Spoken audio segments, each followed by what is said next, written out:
Olá pessoal, tudo bem convosco? Está a começar mais um Zumba aqui no canal, onde eu conto casos criminais da vida real. E hoje eu trouxe para vocês, a pedido de uma seguidora, a história real do filme que inspirou A Órfã. Eu espero muito que vocês gostem do caso. Se você é novo por aqui e ainda não está inscrito, já se inscreve no canal e não esquece de deixar o teu like, que me ajuda muito na divulgação do vídeo. Agora vamos começar o caso.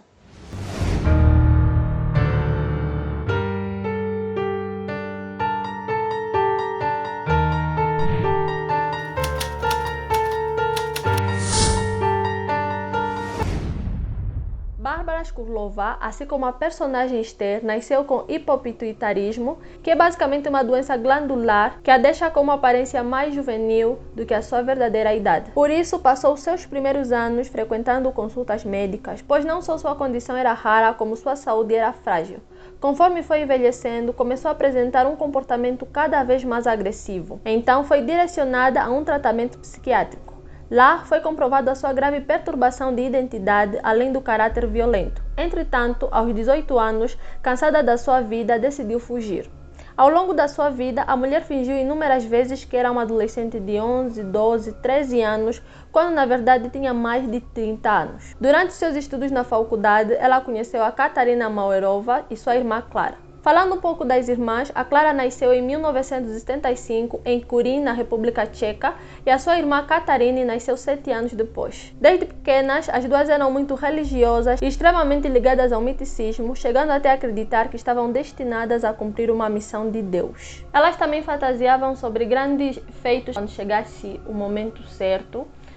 No colégio, os professores também já chegaram a alertar os pais sobre o comportamento das irmãs, mas sempre que isso acontecia, a mãe das meninas acabava mudando elas de colégio, então elas sempre passavam de um colégio para outro, porque sempre que os professores chamavam a mãe para alertar sobre o comportamento estranho delas, a mãe resolvia mudar elas de escola. Há também rumores de que a Clara tentou a irmã com o intuito de lhe ressuscitar mais tarde com os seus poderes. Então a Clara começou a ser medicada, mas o seu tratamento psiquiátrico acabou sendo interrompido pela própria mãe antes da hora. A Clara estudou engenharia em uma universidade e lá os colegas diziam que ela era muito retraída e não convivia tanto. Ela saiu de casa após uma discussão com a sua mãe e foi morar com um homem um pouco mais velho do que ela. Desse relacionamento ela teve 2 filhos, que eram Jacob e Ondrej. A sua relação com esse homem não durou tanto. Ela sempre acusava o marido de infidelidade e agressão. Apesar dela parecer muito difícil de lidar, ela sempre aparentou ser uma boa mãe. Ela passava muito tempo com os seus filhos, então, com a separação, ela ficou com a guarda dos filhos e resolveu voltar à sua missão religiosa, de onde ela dizia que o seu ex-marido a desviou nesses anos de relacionamento. Então, para recomeçar a sua vida espiritual, ela reencontrou a sua irmã Katarina, que também levava uma vida de altos e baixos. Ela entrava e saía de instituições de apoio e cadeia por prostituição. Nessa fase, a mãe delas morreu e elas herdaram a casa da mãe, onde elas cresceram. As irmãs resolveram mudar-se para lá com os filhos da Clara, que tinham 10 e 8 anos de idade. Então, quando elas conheceram a Bárbara, elas tornaram-se amigas e a Bárbara contou-lhes que ela havia fugido de uma instituição juvenil por maltratos e que ela não tinha para onde ir. Então, a Clara e a Katarina acabaram convidando ela para morar com elas em casa delas, com as crianças e tudo. Então ela passou a morar com elas, ou seja, com a Clara, com a Katarina e os 2 meninos. E nisso, à medida que o tempo passava, ela começou a exercer grande influência sobre as irmãs. Ela as convenceu a fazerem parte de uma religião chamada Movimento Graal, onde afirmava-se que o homem pode chegar ao paraíso por fazer coisas boas na terra. Entre outras coisas, o incesto, a tortura e o assassinato eram permitidos. Só para esclarecer, essa religião, assim como a maior parte das religiões, tem ramificações. Então, especificamente a que a Bárbara estava associada tinha doutrinas bem bizarras. A Clara chegou a rapar o cabelo e as sobrancelhas em nome dessa religião, e a Katarina, que era sua irmã, não era tão devota assim à igreja quanto a Clara. A Clara acabava sendo mais intensa, mas isso também se deve ao facto de que a Bárbara ela achava a Clara mais digna de fazer esses rituais do que a Catharine. Com o passar do tempo, a Bárbara demonstrava dupla personalidade. Às vezes era uma mulher adulta, outras vezes se comportava como uma criança. E quando ela estava na sua personalidade de criança, na sua personalidade infantil, ela acabava se comportando como se fosse filha da Clara. E nisso ela sentia muito ciúme dos meninos e acabava fazendo coisas em casa e culpava os meninos. Ela começou por fazer coisas pequenas, como quebrar louça e acusar os meninos, e aos poucos ela começou a criar situações mais graves. Então a Clara ficou cansada do comportamento que ela acreditava que os meninos tinham, e sem saber o que fazer, ela acabou pedindo conselhos justamente à Bárbara. E a Bárbara lhe aconselhou a comprar uma jaula e prender os meninos lá dentro para que eles não fizessem mais nenhum tipo de confusão na casa. Eles foram colocados na jaula no porão da casa sem roupas e não podiam sair para nada. Eles faziam tudo na jaula, dormiam, comiam e até mesmo faziam suas necessidades lá. A Bárbara também convenceu as irmãs que as crianças tinham demônios e precisavam ser torturadas para serem libertas. Então, elas queimavam com cigarros os braços e pernas dos meninos, davam choques, banho de água fria e até mesmo submetiam as crianças a sessões de afogamento. É imaginar que a mãe e a tia jogavam água fria nos meninos. Na nossa mente, aqui em Angola acaba ficando um pouquinho leve, porque aqui em Angola temos o clima predominantemente tropical. E isso acaba nos fazendo achar que tomar banho de água fria é uma coisa bem leve, bem easy. Na verdade, aqui a maior parte das pessoas preferem mesmo tomar banho com água fria, especialmente no calor de Luanda. Porém, nós estamos a falar da República Tcheca, onde as temperaturas às vezes ficam abaixo de zero.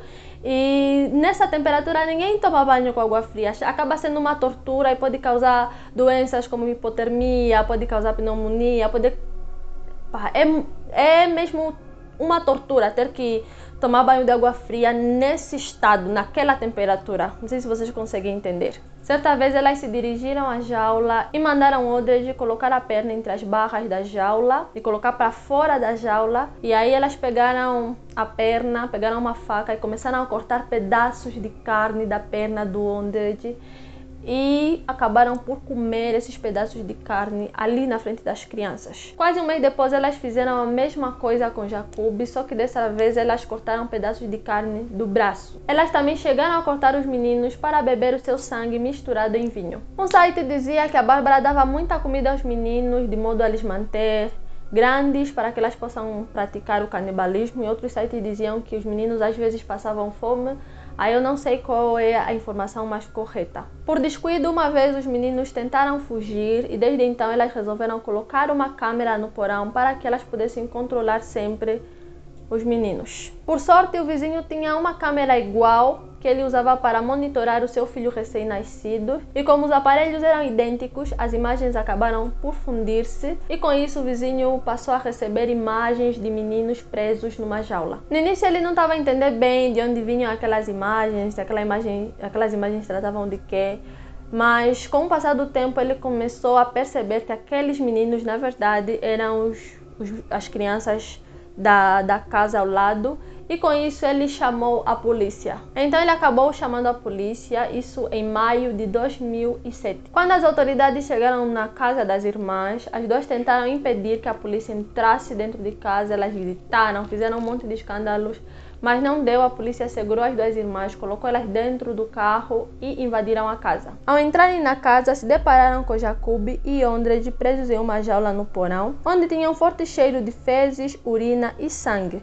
Uma das crianças estava desmaiada e a outra em estado de choque, além de estarem muito machucados. Perto da jaula tinha uma criança que segurava um boneco. Ela disse que se chamava Nika, tinha 12 anos e que era filha adotiva da Clara. Claramente essa pessoa na verdade não era uma criança, era a Bárbara que estava a fingir ser uma criança para tentar fugir da punição da polícia. Então, quando todos chegaram do lado de fora, a polícia acabou se preocupando mais com as crianças que apresentavam uma aparência mais debilitada, e nisso a Bárbara se aproveitou de alguma distração dos policiais e fugiu. Ela foi para a Noruega, onde fingiu ser um adolescente de 13 anos chamado Adam, e lá uma família acabou adotando ele, acreditando que realmente ele era uma criança, ele era um menino. e ele acabou voltando para a escola e seguia uma vida normal. Um ano depois, a polícia encontrou e prendeu a Bárbara. Aos 35 anos, ela foi extraditada para a República Tcheca e julgada junto das irmãs.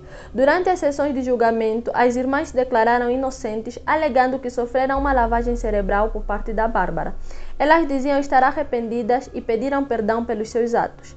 Clara e Catarina foram diagnosticadas com um quadro de esquizofrenia grave e condenadas a 10 e 9 anos em instituições psiquiátricas diferentes. A Bárbara foi recolhida para uma instituição para criminosos com doenças mentais e recebeu um tratamento para promover o seu crescimento. A Bárbara tentou recorrer para evitar receber esse tratamento, já que pretendia manter a sua aparência mais jovem, mas seu pedido foi negado. Esse caso acabou sendo o pior caso de abuso infantil na República Tcheca e um dos piores do mundo inteiro. Esse caso também inspirou o filme A Órfã, de James Collet Serra, lançado em 2009 nos Estados Unidos. E esse é o caso que eu preparei para vocês hoje. Comenta aqui embaixo o que vocês acharam do caso e não esqueçam de deixar aquele like e subscrever no canal se você ainda não é inscrito. Todas as fontes da matéria que eu utilizei para a pesquisa vão estar aqui na descrição e até o próximo vídeo.